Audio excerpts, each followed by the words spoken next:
performers pick on me too. Although I'm probably gonna call the video something different in the title so the algorithm doesn't flag me as for kids. Roll film.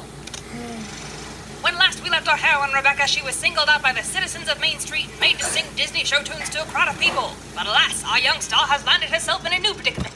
Now she must face off with the citizens of Hollywood, a group of 1930s and 40s style boulevard urchins who play up the golden age of cinema over at Disney's Hollywood Studios.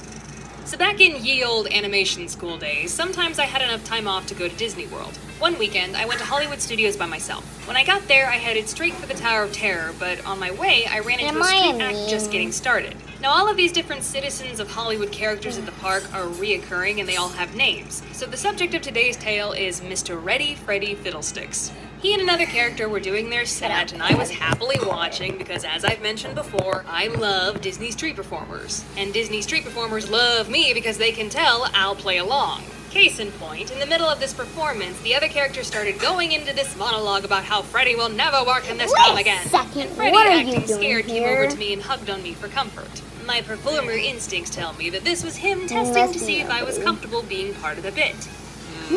No, she won't file a harassment claim. She reeks of theater kid. And lemons. For his grand finale, Freddy was going to do this big trick of juggling hats. He needed to hype up the crowd, so he yelled out, "Are you all ready to see me do a trick?" And the crowd cheered back. But then he zeroed in on me and yelled, "Hey, lady! Are you ready to see me do a trick?" He then purposefully dropped a hat and bent down seductively, showing me his hams. The audience lost it, of course, a veritable roar of laughter. And of course, I was playing along, getting all flustered and batting my eyes. And when the act finally ended, Freddy and his friend jumped into their jalopy and started rolling away, with Freddy pointing at me, giving me the call me signal.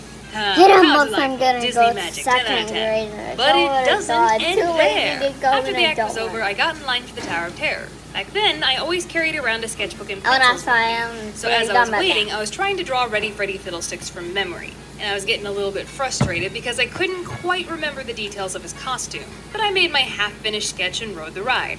When I got off, however, you'll never guess who was outside doing a bit with two new characters. It's Freddy! Golly, what luck! I'll be able to finish my sketch! Now, let me offer you some advice about not getting picked on by street performers. If you don't want to be part of the act, don't do something that sets you apart from everybody else in the crowd. Like drawing. Because as I stood there innocently finishing up my sketch, unbeknownst to me, one of the other characters had snuck up behind me and was watching over my shoulder. Hey, Mac, you think you could dangle 2 steps over? You're blocking the light. Hey, Mr. Vanderbilt! I know something! This girl is drawing Freddy! Well, that's the fastest a man has ever moved in my direction. While Freddy stood there next to me oogling over this very mediocre drawing of himself, the third actor, playing a big important movie producer, came over as well. He reached for the sketchbook, but mid-grab, he at least had the wisdom to ask me under his breath, "May I show this?" And as the book was leaving my hands, all I had time to quietly say was, "Don't turn the page." Let's just say that if he did, this innocent young crowd of Disney-going children would be getting an early art school education in figure drawing, also known as artistic nudes. And honey, at that point, he'd lose his job and I'd have to rip up my Disney animation application, because I just know I'd be sitting in that interview and the recruiter would say, "Our records indicate that you flashed naked people drawings to a bunch of kids while visiting Hollywood Studios 4 years ago?" No, you're thinking of the crazy Rebecca Parham that makes YouTube videos.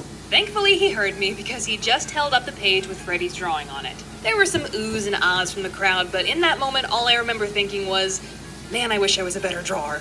The actor gave me back the sketchbook, reached into his coat pocket, said, very good, well done," and handed me a fake $100 bill. A shame it wasn't real. Would have been able to afford a soda. Freddy was still drooling over the drawing, so I asked him to sign it, and he was thrilled to do so. If that Here's the happened actual to me, sketchbook I from would that day. have punched This him is in a- his stomach. This is an old one.